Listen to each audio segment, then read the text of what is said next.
tinggal bagaimana. Itu yang saya harapkan. Kita perlu keseimbangan Pak, hukum. Di antara hak dan kewajiban, maka pemenuhan hak itu juga harus diutamakan.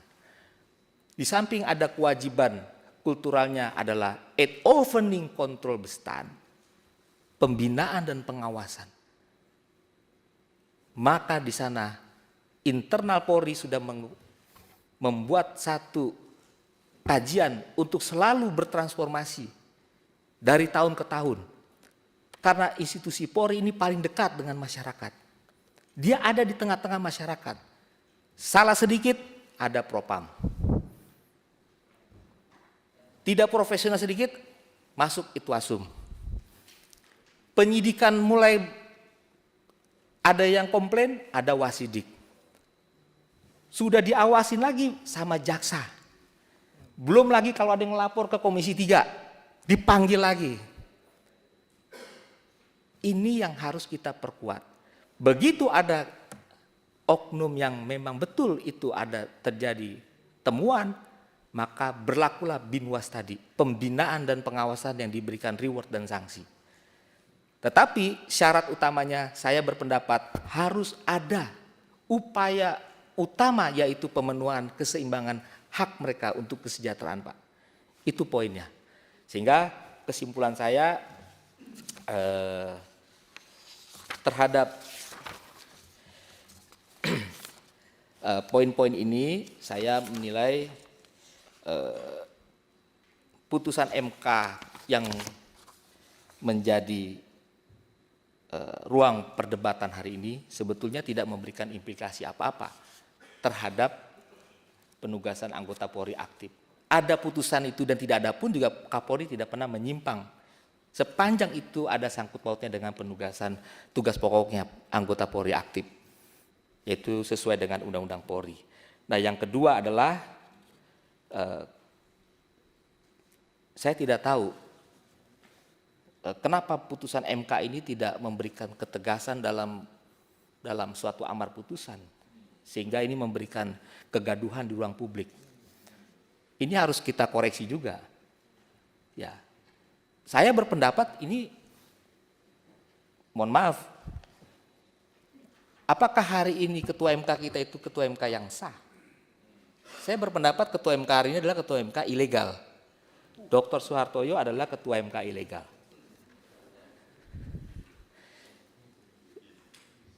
Ya, ini salah satu bukti bahwa tidak menghormati putusan pengadilan Tun nomor 604 yang sudah berkekuatan hukum tetap sejak 16 Desember 2024. Artinya putusan PT UN ini adalah putusan yang amarnya jelas setelah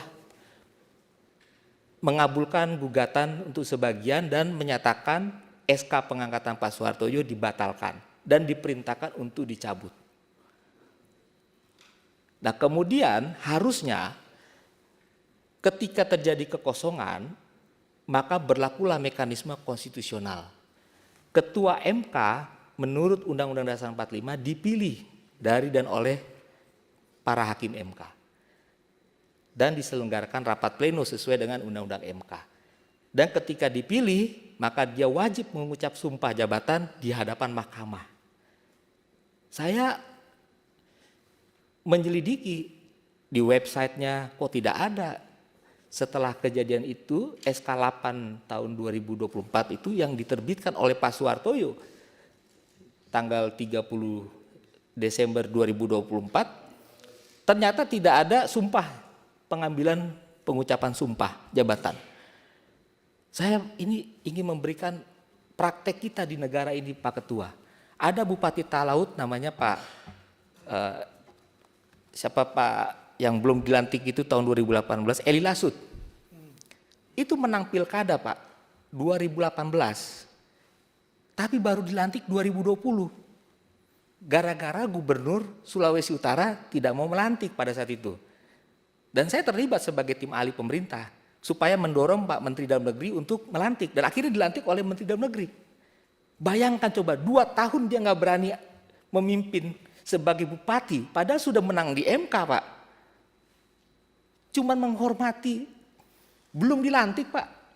Lah ini ketua MK nggak pernah disumpah, kok dia bisa mimpin sidang gitu loh. Gimana logika kita sebagai negara hukum? Itu Eli Lasut 2 tahun Pak, hampir kerusuhan Pak. Kebetulan saya menjadi tim ahli pemerintah waktu itu. Dari Kementerian Dalam Negeri, kita gelar perkara ekspos Pak.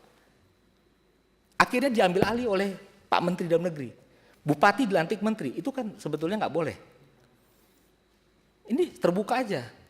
Tapi kalau kita lihat websitenya Mahkamah Konstitusi, ya Pak Soehartoyo itu rapat plenonya adalah rapat pleno tahun 2023 yang ada dalam SK pengangkatan yang sudah dibatalkan oleh Pengadilan Tun.